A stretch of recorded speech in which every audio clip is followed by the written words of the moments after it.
क्या आप भी उनमें से हैं जिन्हें ये लगता है कि मेरे जीवन की समस्याएं खत्म क्यों नहीं होती? हर एक कदम पर एक नई चुनौती, एक नई समस्या सामने आ जाती है। तो क्या आपने कभी ये सोचा है कि ऐसा क्यों होता है? क्या ऐसा भी हो सकता है कि ये सभी चीजें जो हमारे साथ चल रही हैं, क्या ये प्रारब्ध कर्मों का फल हो सकता है? देखिए, इसे समझने की कोशिश करते हैं। प्रारब्ध कर्म जो होते हैं, न केवल वो हमारी वर्तमान स्थिति का कारण है, बल्कि ये हमें कुछ सिखाने की भी कोशिश करते हैं। तो आज हम इस वीडियो में जानेंगे कि प्रारब्ध कर्म क्या है, प्रारब्ध कर्मों का फल क्या है, आखिर प्रारब्ध जैसी कोई चीज होती भी है या नहीं। अगर ऐसा है, तो क्या हम अपने प्रारब्ध को बदलकर अपने जीवन में सुख और शांति पा सकते हैं? तो चलिए इस वीडियो में समझने की कोशिश करते हैं कि कैसे हम अपने प्रारब्ध कर्मों को समझकर या उनके फल को समझकर अपने जीवन की समस्याओं से कैसे बच सकते हैं। क्या हमारा भाग्य पहले से ही तय है? क्या हमारे जीवन की स्क्रिप्ट पहले ही लिखी जा चुकी है? क्या आपने कभी ये सोचने की कोशिश की है कि क्यों कुछ चीजें हमारे जीवन में बार बार घटती हैं? क्यों कुछ ऐसी घटनाएं होती हैं जिन घटनाओं का संबंध सीधा सीधा हमारे इस जन्मों के कर्मों से नहीं होता? हम लाख कोशिश क्यों ना कर लें कि मेरे जीवन में ये घटना क्यों घटी, मैंने ऐसा कुछ अपने ध्यान में तो किया नहीं जिसके कारण ये परिस्थिति मेरे जीवन में आई। ऐसा क्यों होता है कि कुछ लोग लाख मेहनत करते हैं, हर एक तकनीक, हर एक चीज को अपने जीवन में अप्लाई करने की कोशिश करते हैं, पर फिर भी उन्हें सफलता नहीं मिलती। और वहीं इसके उलट कुछ लोगों के साथ ऐसा होता है जिन्होंने अपने जीवन में कोई खास प्रयास नहीं किए, बिना मांगे ही उन्हें सब कुछ मिल जाता है। न तो उनके जीवन में धन की कमी होती, न पद प्रतिष्ठा की कमी होती, न सुख की कमी होती। ऐसे में हमारे मन में केवल एक ही सवाल आता है कि कुछ चीजें हमारे बस में नहीं होती, हम चाहे कितना ही प्रयास क्यों ना कर लें, उन चीजों को हम बदल नहीं सकते। अर्थात अंत में एक ही आता है कि हम भाग्य नहीं बदल सकते। शायद ये हमारे भाग्य में ही लिखा था। जैसे कि आप इसे ऐसे भी समझ सकते हैं कि हमारा जन्म किस घर में होगा, कौन हमारे माता पिता होंगे, कौन कौन मित्र होंगे या कितने लोग संपर्क में आएंगे, या बचपन में हमें कौन कौन सी समस्याएं, कौन कौन सी तकलीफें होंगी, हमें किन किन बीमारियों से जूझना पड़ेगा, इन सभी घटनाओं पर हमारा कोई नियंत्रण नहीं होता। हमारे आध्यात्म का विज्ञान इसे प्रारब्ध कर्म कहता है। प्रारब्ध कर्म अर्थात वो कर्म जिनका फल हमें इस जीवन में भोगना ही है। लाख उपाय कर लो, लाख प्रयास कर लो, आप उनसे नहीं बच पाएंगे। प्रारब्ध कर्म वो होते हैं जो कर्म हम अपने पिछले जन्मों में कर चुके हैं और उनका फल हमें इस जीवन में भोगना है। ये वो कर्म होते हैं जो हमारी आत्मा के साथ जुड़कर एक यात्रा करते हैं और हमारे इस जीवन की परिस्थितियों को बनाते हैं। यही कर्म निश्चित करते हैं कि हमारा परिवार क्या होगा, हमारा शरीर कैसा होगा, हमारे जीवन में चुनौतियां कौन कौन सी आएंगी और कौन कौन से अवसर हमें मिलेंगे। देखिए, हमारा ये जो जीवन है, ये कोई मात्र संयोग नहीं है, बल्कि एक प्रकार की ये प्राकृतिक कैलकुलेशन है। ये वो गणित है जिसका परिणाम हम हैं। मतलब हम जो आज अनुभव कर रहे हैं, सुख दुख, सफलता विफलता, पाना खोना, बिछड़ना, ये सब हमारे द्वारा किए गए पहले कर्मों का ही परिणाम है। जब आत्मा एक शरीर छोड़ती है तो केवल शरीर से आत्मा ही नहीं निकलती, बल्कि आत्मा के साथ निकलती है हमारे कर्मों की ऊर्जा, जिसको मैंने अपनी पिछली कुछ वीडियोस में भी अच्छे से समझाया है। अगर आप वो वीडियो देखेंगे तो आप ये अच्छे से समझ पाएंगे कि आत्मा जन्म नहीं लेती, जन्म लेता है जीव। और वो जीव क्या है, मैंने उसमें बताया है। शॉर्ट में कहूँ तो यही वो ऊर्जा है जो हमारे कर्मों से निर्मित होती है। कुछ कर्म तो स्थगित हो जाते हैं, जिन्हें संचित कर्म कहते हैं। कुछ कर्म तुरंत फल देते हैं, उन्हें क्रियामान कर्म कहते हैं। और कुछ कर्म ऐसे होते हैं जिनका फल तुरंत उस जीवन में नहीं मिल पाता और उन्हें टाला भी नहीं जा सकता। इन्हीं कर्मों को प्रारब्ध कहते हैं। असल में आत्मा एक यात्री के जैसी है और हमारे ये जो जन्म है, ये स्टेशन की तरह है। आप किस स्टेशन पर कितने समय तक के लिए रुकेंगे, ये आपकी उम्र निर्धारित करती है, अर्थात आप कब से कब तक जिएंगे। आत्मा फिर से शरीर बदलेगी और निरंतर यात्रा करती रहेगी। नए नए शरीर, नए नए जन्म, अर्थात नए नए वो स्टेशन। और एक इस लंबी यात्रा में हम जो भी कर्म करते हैं, तो उन कर्मों की ऊर्जा जो होती है वो आत्मा के साथ जुड़ती चली जाती है। कुछ कर्मों का फल हमें उसी जन्म में मिल जाता है और कुछ प्रारब्ध बन के अगले जन्म के लिए आ जाते हैं। अब यहाँ तक सुनने के बाद में आपके मन में एक सवाल अवश्य आया होगा, तो क्या हम अपने प्रारब्ध को बदल सकते हैं? क्या हम इससे मुक्त हो सकते हैं? तो इसका जवाब है नहीं। प्रारब्ध कर्मों के फल को हमें भोगना ही होता है उन्हें बदलने की या उनसे मुक्त होने की स्वतंत्रता हमारे पास में नहीं है, परंतु एक उपाय है। हम उन कर्मों का अनुभव कैसे करते हैं, इसको बदला जा सकता है। जैसे एक जागरूक और आध्यात्मिक व्यक्ति, वो उसी दुख को बड़े आराम से सह सकता है, उस दुख का प्रभाव अपने ऊपर पड़े बिना, जिस दुख को एक सामान्य व्यक्ति पीड़ा में भोगता है। इस जीवन की यात्रा में प्रारब्ध से कोई नहीं बच सकता। स्वयं भगवान भी इन नियमों को नहीं तोड़ते। इसका उदाहरण आप अपने धर्म से भी ले सकते हैं।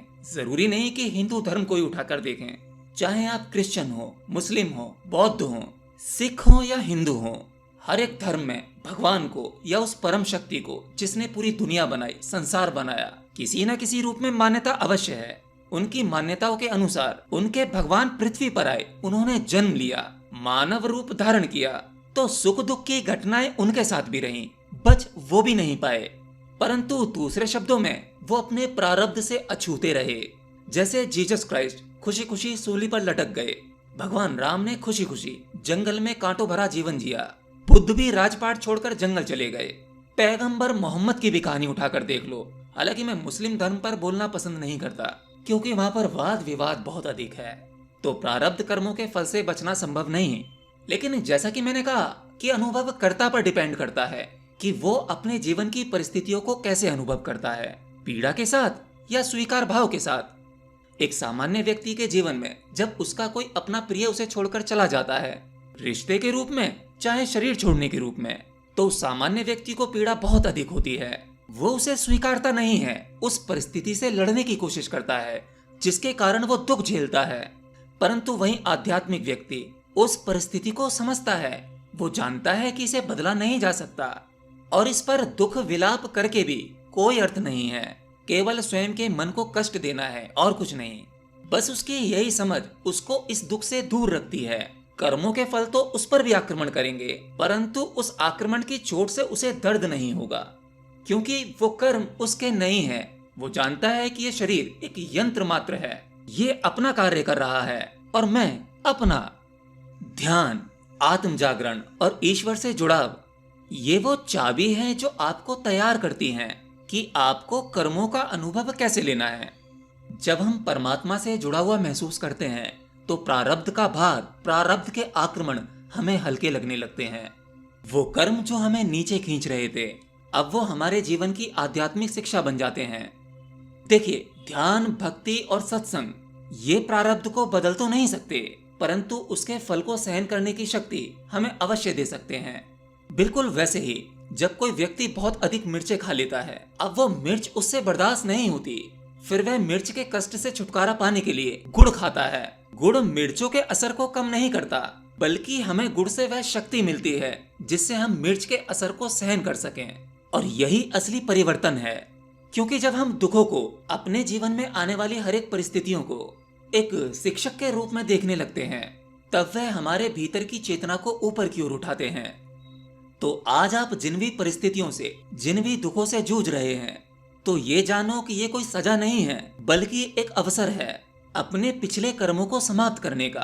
कर्म के बंधन आत्मा को बांधने का प्रयास करते हैं, परंतु ध्यान, भक्ति और ईश्वर से जुड़ाव, इनकी ये तलवार उस बंधन को काटने का काम करती है। इसलिए आपको डरना नहीं है अपने प्रारब्ध से, अपने किसी भी प्रकार की परिस्थितियों से, सुख से, दुख से। इसे केवल समझना है, स्वीकार करना है।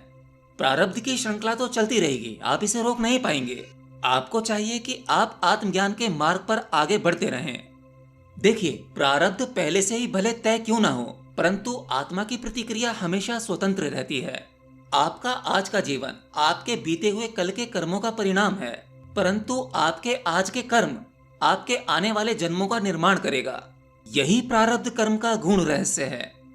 आपने समाज में अपने आसपास देखा होगा कि जब किसी के जीवन में प्रारब्ध कर्मों का फल आता है, तो वो कितनी ही पूजा पाठ क्यों ना कर लें, कितने ही मंदिर में क्यों ना चले जाएं, कितने ही गुरुओं के पास क्यों ना चले जाएं, कितने ही मंत्र जाप क्यों ना कर लें, लोग ज्योतिषों के पास भी धक्के खाते हैं, परंतु फिर भी वह अपने दुखों को टाल नहीं पाते। क्या आपने सोचा कि ऐसा क्यों होता है? क्या भगवान उनके साथ कोई अन्याय कर रहे हैं? नहीं, ऐसा नहीं है। जब किसी मनुष्य के जीवन में कोई दुख टलता नहीं है, तो ये समझ लो कि ये उसके प्रारब्ध कर्मों का फल है। वो कर्म जो आपने कभी किया होगा पर आपको भी याद नहीं है। लेकिन अब उस कर्म का फल इस जीवन में भुगतना तय है। प्रारब्ध कर्म का अर्थ यह है कि जिसका बीज आपने अपने पूर्व जन्मों में बोया था और अब वो पेड़ बन गया है। अब आप जितना भी चाहें उस पेड़ को पूरी तरह से नहीं काट सकते, परंतु आप उसे सहन करने की शक्ति अवश्य पा सकते हैं। आप इसे एक उदाहरण से और समझने की कोशिश करें। मान लीजिए आपने अपने पिछले जन्म में किसी को कष्ट दिया था, अब वो कष्ट आपके जीवन में लौटकर आ गया है और ये तो नेचर का लॉ है, आप जैसा करोगे वैसा आपको भोगना पड़ेगा। इतनी सी छोटी बात तो आप जरूर जानते होंगे, पर अब समझदारी ये है कि अब आप उस दुख को कैसे भोगते हो, कैसे झेलते हो, उसे कैसे सहते हो। बहुत से लोग तो अपने प्रारब्ध कर्मों के फल में उलझकर और नए कर्म बना लेते हैं। बहुत बार आपने लोगों के मुंह से सुना होगा कि मैंने कभी किसी का गलत नहीं किया, पर फिर भी मेरे साथ इतना बुरा क्यों होता है। शायद ये आपने भी अनुभव किया होगा, क्यों, है ना? देखिए, आत्मा बहुत लंबे सफर से गुजर रही है। ये कोई एक जीवन की बात नहीं है। आपने कई जन्मों में जाने अनजाने जो भी कुछ किया है, अब तो बस केवल उसका हिसाब हो रहा है, दैट्स इट, और कुछ नहीं। लेकिन अब ये सुनकर डरने की जरूरत नहीं है, बल्कि ये राहत देने वाला है कि दुख कोई सजा नहीं है, बल्कि आत्मा के ऊपर की परतों की सफाई करने का एक अवसर है। जैसे शरीर में कोई बीमारी हो जाती है तो उस बीमारी को ठीक करने के लिए कड़वी दवा लेनी पड़ती है ताकि शरीर कष्ट से मुक्त हो सके। वैसे ही आत्मा को मुक्त करने के लिए कुछ कठिन अनुभवों से गुजरना पड़ता है। सहनशीलता, समझदारी, विवेक और आत्मिक दृष्टिकोण, ये तीनों प्रारब्ध के प्रभाव को कम करते हैं। मतलब ये कि हम हर एक दुख को केवल एक शिक्षा माने, उसमें छिपा रहस्य जानने की कोशिश करें, तो वो दुख हमें तोड़ता नहीं है, बल्कि हमें भीतर से नया और मजबूत बनाता है। ध्यान और ईश्वर की भक्ति इस सफर को और आसान करते हैं। जब हम अपनी चेतना को उच्च स्तर पर लेकर आते हैं, तब वही दुख जो कभी असहनीय लगता था अब सहने योग्य बन जाता है, और फिर हमें वह दृष्टि मिलने लगती है जो हमें दुख के पार ले जा सके। तो अगर आपके जीवन में भी कोई दुख बार बार लौट कर आ रहा है तो उससे डरना नहीं है, उसे गहराई से देखिए, अपना विवेक जागरण कीजिए, उसे समझिए। अगर आप ध्यान लगाकर उसे समझने की कोशिश करेंगे तो आप ये समझ पाएंगे कि ये इसी जीवन के कर्मों का फल है या फिर पिछले जन्म का कोई प्रारब्ध कर्म है। जब आप अपने भीतर प्रवेश करते हैं तब वहां आपको वो शक्ति मिलती है जो प्रारब्ध से भी शक्तिशाली है, आत्मा की शक्ति, वह परम शक्ति। आपने देखा या सुना होगा कि जीवन में कुछ ऐसे लोग भी हुए जिन्होंने संसार के सभी सुख दुख त्याग कर अपनी डोर परमात्मा के हाथ में दे दी, क्योंकि उनके भीतर इतनी समझ डेवलप हो गई थी कि संसार के और जन्म मृत्यु के दुखों से साधारणता मुक्त नहीं हुआ जा सकता। इसके लिए लगेगी वो परम शक्ति, वो ऊर्जा, वो ईश्वर, उसका साथ। इसलिए ऐसे सिद्ध पुरुषों ने बाहर की ओर यानी संसार की ओर देखना बंद किया, अपनी इन भौतिक आंखों को बंद कर कर अपनी अंतर्दृष्टि को खोला, जिससे अपने भीतर देखने का प्रयास किया। अपने वो कान जिनसे वो बाहरी ध्वनियों को सुनते थे, अब उसकी शक्ति को लगा दिया उस नाद को सुनने में, भीतर के साइलेंस को सुनने में, जिनसे उनकी आत्मा प्रज्वलित होती है। और आत्मा की वो परम शक्ति, वो परम ऊर्जा जो सर्वव्यापी है, सर्वशक्तिमान है, वो आपको प्रारब्ध कर्म फल से भी मुक्त कर सकती है। इसीलिए आत्मज्ञान को परम मुक्ति कहा गया। मुक्ति अर्थात अब ना तो कर्म है, ना प्रारब्ध है, ना कर्म फल है, वो हैं तो होते रहेंगे, परंतु मेरा उनसे कोई संबंध नहीं है। प्रारब्ध कर्मों के फल आएंगे, इस शरीर से टकराएंगे, मन को प्रभावित करेंगे।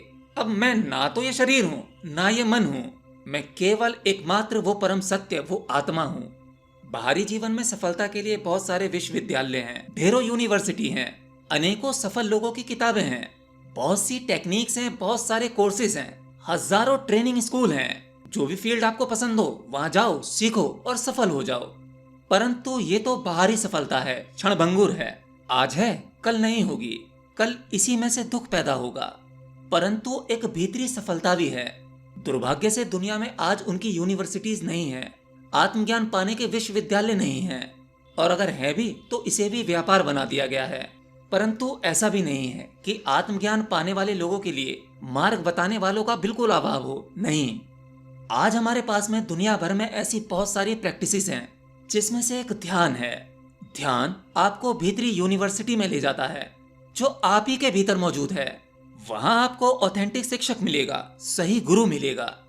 असल में तरीके तो उपलब्ध हैं, पर डिपेंड करता है कि आप उनमें से कौन सा तरीका चुनते हो, या आप किन तरीकों पर विश्वास करते हो, या फिर आपका जीवन में उद्देश्य क्या है। वाकई आप आत्मज्ञान पाना चाहते हो, या ये केवल आपको एक मामूली सा अनुभव लेना है कि ऐसा होता क्या है इसमें, और असल में आपकी मांग कुछ और है, बहुत अधिक धन कमाने की, पैसा कमाने की, पद प्रतिष्ठा कमाने की। ऐसी बहुत सारी चीजें हैं आप ही के भीतर जो आप ही अपने आप से झूठ बोलते हो। लेकिन जैसे जैसे ध्यान में गहरा उतरोगे, आप अपने आप से झूठ नहीं बोल पाओगे। मन झूठ बोलने का प्रयास करेगा, आपको समझाने का प्रयास करेगा, परंतु फिर आप देख पाओगे कि कोई चीज है जो आपको भटका रही है, धोखा दे रही है। आप अपने ही झूठ का सामना करोगे। मित्रों, बाहर तो केवल मटेरियल है, और मटेरियल हमेशा नहीं है। जो शाश्वत है वो भीतर है, उसे भीतर जाकर ही ढूंढना पड़ेगा। कोई दूसरा दे भी नहीं सकता, सत्य तो यही है। तो बस यही कुछ था प्रारब्ध के बारे में। ये खत्म नहीं होता। प्रारब्ध पर अभी बहुत कुछ बोला जा सकता है। आगे की श्रृंखला में मैं इसे और विस्तार से समझा सकता हूँ। बाकी आप लोगों से एक शिकायत भी है। आप में से कुछ लोग वीडियोस देखते हो, लेकिन बहुत सारे लोग कुछ लिखते ही नहीं है, कोई कमेंट नहीं करते। अरे आप लोग बताते भी नहीं हो कि वीडियो आपको कैसा लगा, अच्छा लगा या बुरा लगा। अच्छा लगा हो तो कमेंट में लिखकर बता दिया करो, बुरा लगा हो तो वो भी बता दिया करो, ताकि इससे मुझे ये तो पता लग सके कि मैं जिसे अपना जो समय देने की कोशिश कर रहा हूँ वो अर्थपूर्ण है भी या व्यर्थ है। तो हर एक व्यक्ति कमेंट करा करो। मैं आपके सभी कमेंट्स पढ़ता हूँ, वो सवाल पढ़ता हूँ, और आप जो वीडियो देखते समय कमेंट लिखते हो, मैं आपके द्वारा लिखे गए शब्दों की एनर्जी को समझता हूँ, आपकी एनर्जी को समझता हूँ। हाँ, वो बात दूसरी है कि मैं सभी के सवालों के जवाब नहीं दे पाता, और ये आप भी समझते हो कि ये संभव नहीं हो पाता, लेकिन यहाँ जरूरी लगता है, वहां मैं रिप्लाई अवश्य करता हूँ। बाकी बस आज के लिए इतना ही। मिलता हूँ नेक्स्ट वीडियो में किसी नई जानकारी के साथ। तब तक के लिए जय श्री कृष्ण।